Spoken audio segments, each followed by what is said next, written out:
여러분 안녕히 주무셨습니까? 우리가 잠든 사이에 어떤 일이 있었을까요? 저희 굿모닝 글로벌과 함께 챙겨보시죠. 자, 미국 증시가 이날 3대 지수 모두 상승한 채 마감이 됐습니다. 그중에서도 기술주가 상승하면서 나스닥 지수가 1% 넘게 가장 강력하게 올랐고요. 이런 가운데 다우존스 산업지수는 0.27%, 그리고 S&P 500 지수는 0.7% 오르면서 마감됐습니다. 결과적으로 봤을 때는 3대 지수 모두 상승한 채 마감되긴 했지만 장중에는 상당히 불안한 움직임도 있었습니다. 그 이유는 장중 한때 5년물 국채금리와 30년물 국채금리, 즉 장단기 금리차가 일시적으로 역전되는 현상이 있었기 때문이었었는데요. 2006년 이래 16년 만에 처음으로 나타난 현상이라고 하니까 이게 경기 침체의 전조가 아니냐는 불안 심리가 장중에는 시장을 짓누르는 현상도 있었습니다.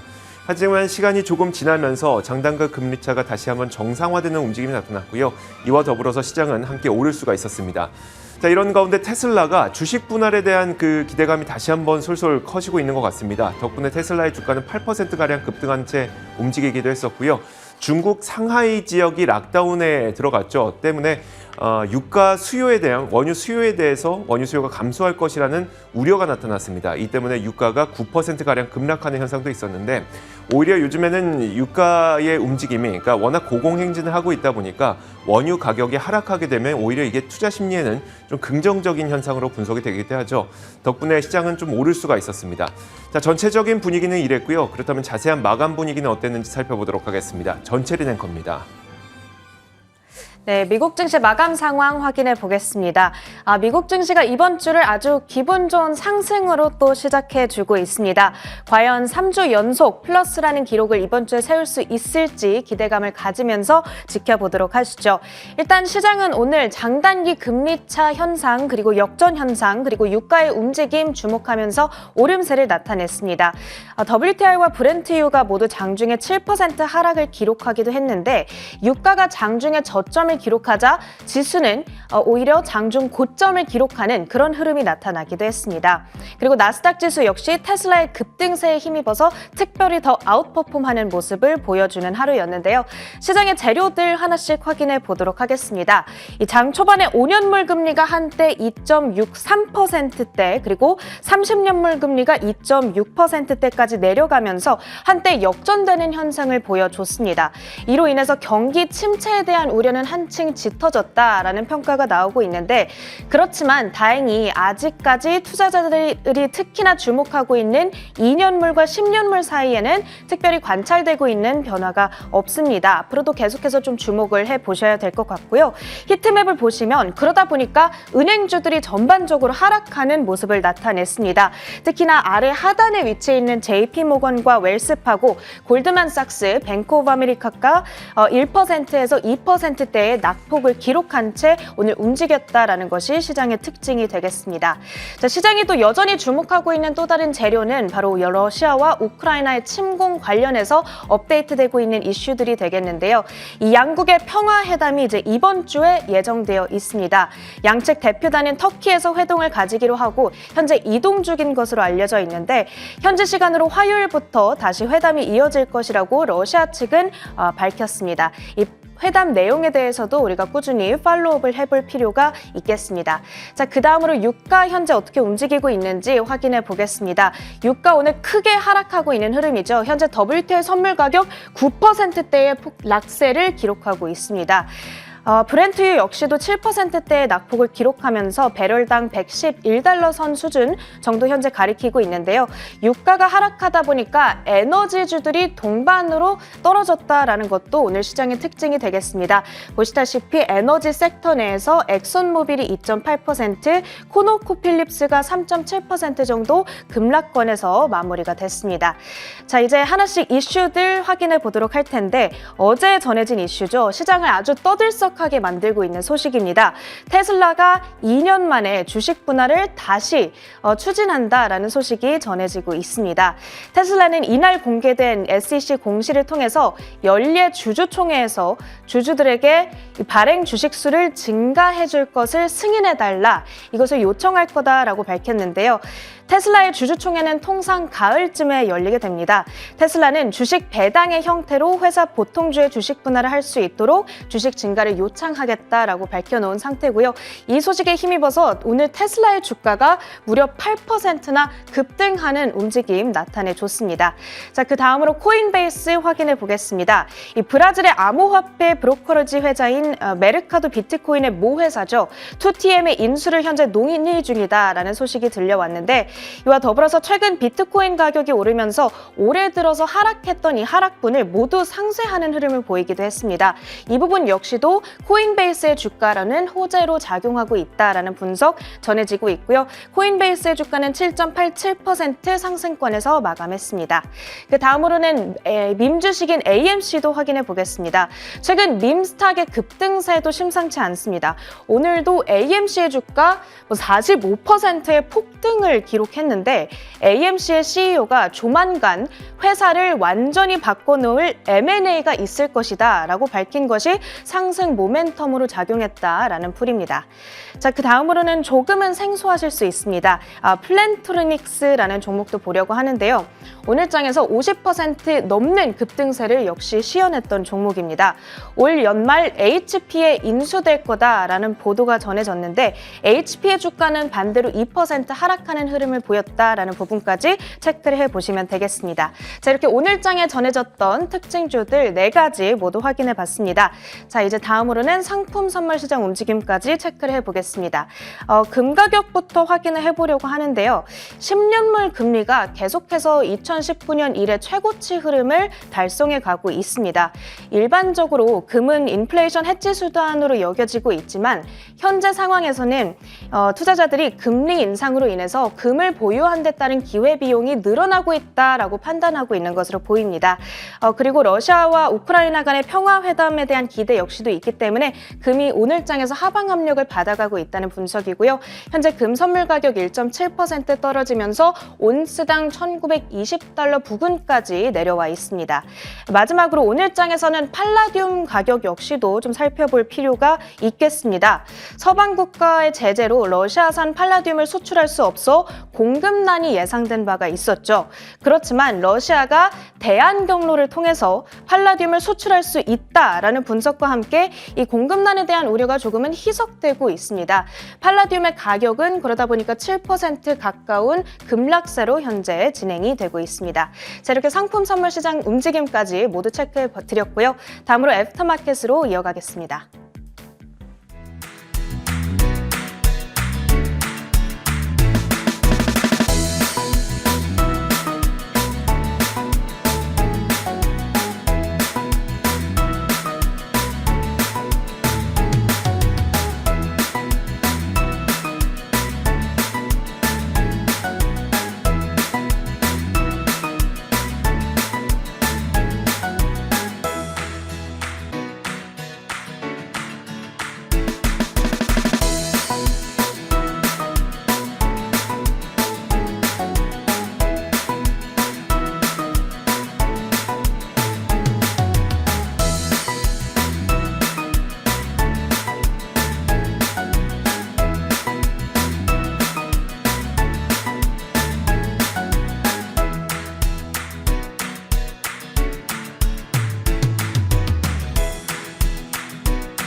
지난밤 사이에 미국 시장에서 떠올랐던 여러 가지 이슈들 점검해드리겠습니다. 애프터마켓 시간이고요. 오늘은 저희가 앵커들의 이슈 픽으로 정리해드리도록 하겠습니다.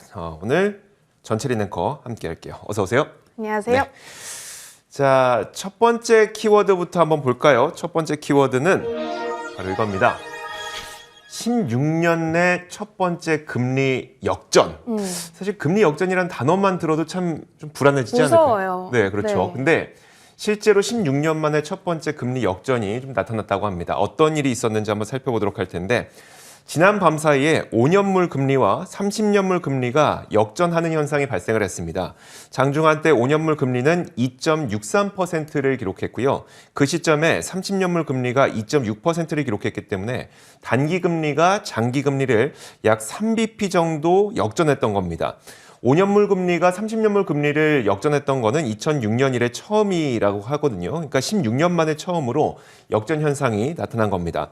다행히도 이거는 일시적인 현상으로 끝났습니다. 시간이 흐르면서 5년물 금리는 다시 30년물 금리 아래로 내려왔지만 잠깐이나마 이렇게 금리가 역전됐기 때문에 시장의 금리의 움직임에 상당히 주목했습니다. 물론 우리가 통상적으로 시장에서 어떤 전조의 현상으로 보는 금리는 2년물과 10년물입니다. 이 두 가지 지표는 다행히 바짝 붙어 있긴 하지만 아직까지 역전되지는 않은 상태거든요. 다만 다른 장단기 금리가 역전되면 시간이 좀 지난 뒤에 2년물과 10년물이 금리가 역전될 가능성도 있기 때문에 아직까지 안심할 수는 없습니다. 자, 보통 장기 금리는 우리가 경기를 반영한다고 하고요. 또 단기 금리는 기준 금리를 반영하죠. 그래서 장단기 금리가 역전되면 경기 회복 속도에 비해서 물가나 아니면 이자 부담이 높아지는 속도가 훨씬 더 빠르다는 인식이 되기 때문에 역전 현상이 발생된 이후에 약 6개월 후에서 혹은 1년 반 후에는 경기 침체가 오더라라는 학습 효과가 있습니다. 그래서 이번 장단기 금리 역전도 시장에서는 상당히 주의 깊게 모니터링을 하고 있는 상태입니다. 어쨌든 이제 일시적이기는 하지만 그래도 좀 우리가 걱정하던 장단기 금리 역전 현상이 드디어 발생을 한 거거든요. 그렇다면 이것을 월가에선 이제 경기 침체 전조로 평가를 할지 아닐지가 궁금해요. 일단은 아직까지는 아니라는 평가가 좀 눈에 띄었는데요. 그 내용을 전해드리자면 시장의 현상을 굉장히 잘 맞힌다고 정평이 나 있는 분이죠. JP모건의 이 마르코 콜라노빅이 이날 장단기 금리 역전에 대해서 자신의 의견을 밝혔습니다. 일단 그분은 채권 시장에서 경고의 신호가 나오긴 했습니다만 당분간 경기 침체는 나타나지 않을 것이라고 설명을 했습니다. 물론 그 채권의 일드 커브, 그러니까 수익률 커브라고 얘기를 하는데 역사적으로 경기 침체를 미리 알 수 있는 최고의 선행 지표인 것은 분명하다고 설명을 했습니다. 다만 그는 경기 침체는 통상적으로 금리 역전이 발생하고 또 1년 후에 시장이 전형적인 피크를 치기 전까지는 발생하지 않는다고 설명하면서 그렇기 때문에 아직은 침체 신호로 보기는 어렵다 이렇게 설명했습니다. 또 한 가지가 다른 장단기 금리, 즉 10년물과 3개월물도 역전되기보다는 아직 여전히 스티프닝 현상을 보이고 있다면서 아직은 침체를 걱정할 단계는 아니다 이렇게 덧붙이기도 했습니다. 자, 이렇게 첫 번째 키워드 살펴봤습니다. 이어서 두 번째 키워드 한번 볼게요. 두 번째 키워드는 바로 이겁니다. 네, 그린라이트로 정해봤습니다. 지금 사실 변동장과 경기 침체 예고로 가득한 경제 기사 면에서 오늘 아주 좋은 헤드라인 하나가 눈에 띄더라고요. 과연 기사의 내용대로 이 시장이 강세장, 그린라이트를 켜줄 수 있을지 우리가 한번 내용을 확인해 보겠습니다. 최근에 각종 운송기업들의 주가가 강세를 나타내고 있고 이는 경기 회복과 강세장 임박의 시그널이다라고 평가를 하고 있는데요. 일반적으로 경기가 살아나게 되면 각종 재화나 원자재, 여행 수요가 높아지게 되고 이것들을 이동시켜야 되기 때문에 이 이동시키는 운송기업들의 실적도 좋아지기 마련입니다. 그렇기 때문에 운송기업들의 주가를 경기 회복의 선행지표로 해석하는 투자자들이 많이 있는데요. 대표적으로 미국의 철도나 항공화물 등을 지수화한 다우 운송지수를 보고는 합니다. 다우 운송지수는 UPS와 유니온 퍼시픽을 비롯한 20개의 운송 관련 기업들을 그대로 트래킹하고 있는 지수가 되겠는데 최근 들어서는 디지털화로 인해서 그 역할이 조금 흐려졌다는 평가도 있지만 실제로 2000년대 이전까지는 아주 오랜 시간 동안 종합지수의 선행지표 역할을 해오기도 했습니다. 자, 그런데 최근 들어서 이 다우 운송지수가 강하게 올라오고 있다라는 데 주목을 해보셔야겠습니다. 지금 보여드리고 있는 그래프를 보면 가장 위에 있는 진한 녹색 그래프가 다우 운송지수의 그래프입니다. 아래로는 순서대로 다우와 S&P 500, 나스닥 지수의 그래프이고요. 연초 대비해서 현재까지의 흐름을 쭉 보여주고 있습니다. 이 3월을 기점으로 다른 지수들보다 훨씬 크게 다우 운송지수가 반등한 모습을 우리가 확인할 수 있는데 실제로 이달 들어서 다우 지수가 2.9% 올랐을 때 다우 운송지수는 7.3% 올랐고 그러면서 1월, 2월에 기록했던 하락분을 대부분 씻어내고 있습니다.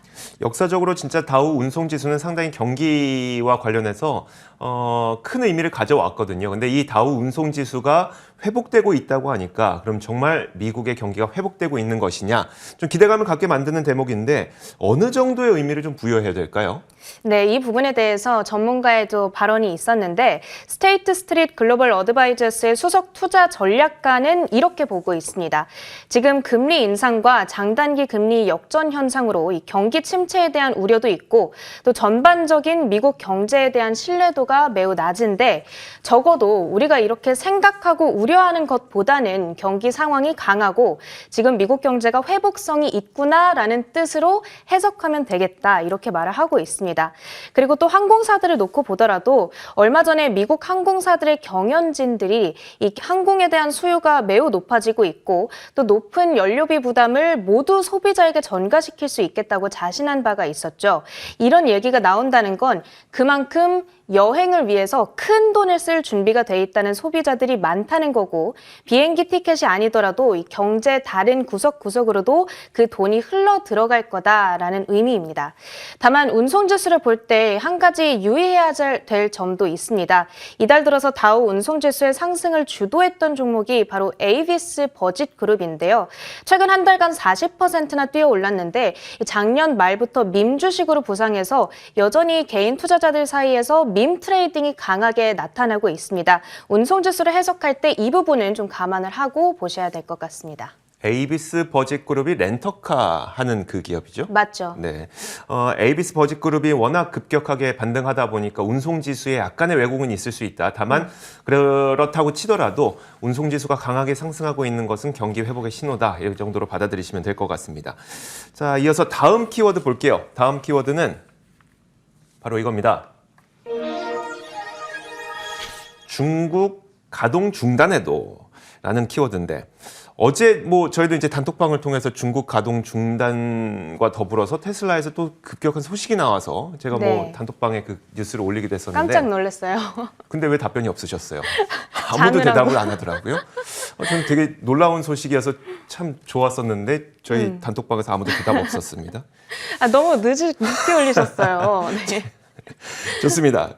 제가 올렸던 뉴스가 바로 오늘 시장을 크게 흔들었던 그 뉴스였는데 바로 테슬라에서 그 주식 분할에 대한 기대감이 있다라는 겁니다. 그러다 보니까 테슬라의 지금 상하이 공장은 하루 이틀 정도 가동 중단에 들어간 상태죠. 그럼에도 불구하고 테슬라의 주가가 크게 올라갔습니다.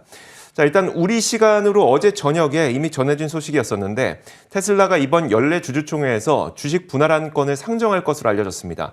물론 아직 주식 분할 비율을 비롯한 구체적인 내용은 아무것도 공개가 되지 않았거든요. 하지만 불과 2년 전에 5대1 주식 분할을 단행했던 테슬라가 다시 한번 주식 분할을 할 것으로 기대되다 보니까 주가는 약 8% 정도 급등을 했습니다. 자, 이번 주식 분할은 이 주식 배당을 목적으로 하고 있는 것으로 평가됩니다. 이번 SEC에 공시된 보고서를 보면 주식 배당의 형식으로 보통주를 분할할 수 있게라는 문구가 들어가 있거든요. 여러분 배당에는 이제 현금 배당과 주식 배당이 있는데 이 주당 현금을 지급하면 그건 현금 배당인 거고요. 한 주당 주식을 지급하면 사실 이게 주식 배당입니다.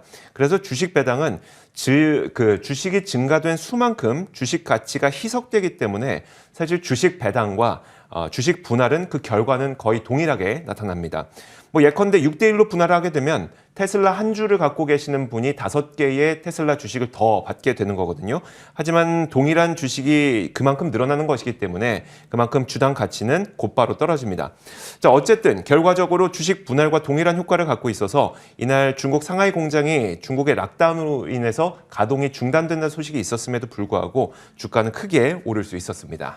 그렇죠. 또 이 주식 분할 이슈로 앞으로 또 얼마나 더 올라줄 수 있을지 기대가 되는데 한편 이날 테슬라의 주가 상승과는 또 별개로 일론 머스크가 새로운 SNS를 만들 거다 이런 이슈도 있더라고요. 사실 이게 테슬라의 수익성과는 전혀 상관이 없긴 한데 일론 머스크가 했던 어떤 트위터의 포스트가 시장에 상당히 큰 관심을 받았었는데요. 이날 일론 머스크는 새로운 소셜미디어 플랫폼을 만드는 것을 자신이 진지하게 고려하고 있다고 트위터를 통해서 밝혔습니다. 자, 그러면서 한 가지 투표를 트위터에 포스팅을 했는데 트위터가 발언의 자유 원칙, 그러니까 표현의 자유를 잘 지키고 있다고 생각하는가라고 이 자신의 팔로워들에게 물어봤더니 그 응답의 비율이 70%의 비율로 아니요라는 응답이 많았습니다. 그 밑에 이 투표의 결과는 매우 중요할 것이기 때문에 신중하게 투표해달라고 팔로워들한테 얘기를 했는데요. 자, 트위터는 사실 트럼프 전 대통령의 계정을 차단하기도 했고요. 공화당 의원의 계정을 영구 정지시키기도 했습니다. 이유가 어찌 됐건 간에 트위터가 언론의 노출 그리고 표현의 노출과 차단을 결정하는 어떤 결정권자의 역할을 트위터가 지금 하고 있는 거죠.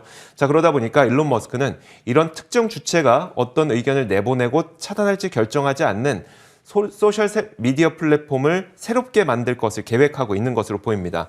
물론 이 뉴스는 앞서 말씀드린 대로 테슬라의 급등과는 전혀 상관없는 뉴스지만 사람들의 큰 관심을 받았기 때문에 여러분들에게 간략하게 정리를 해드렸습니다.